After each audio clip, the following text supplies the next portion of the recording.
နောက်တစ်ယောက်ကတော့ညံကြီးရှင်ဗျဒီကောင်ပြောရတာစောက်ရဲစားတယ်ဒီຢာလေးကိုလည်းချက်နားထောင်ပြပါခင်ဗျာ နိုင်ငံဝန်ထမ်းတွေလက်စားတယ်တဲ့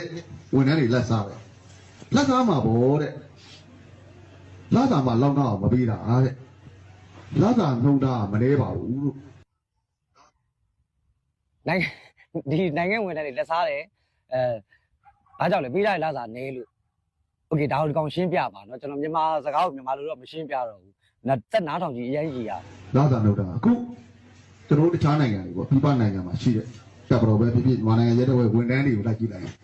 ထောင်ကနန်းတောင်ကနန်းပဲရတာပါအားဒေါ်လာဆိုတဲ့ထောင်ကနန်းပတ်တူပါတို့ရွှန်လို့ဆိုတောင်ကနန်းပဲရကျွန်တော်တို့နိုင်ငံမှာအခြေခံတော်ပဲ3,800လောက်ရနေပါလေသိန်းကျော်ရတယ် ဘယ်လိုလုပ်ကြမလဲ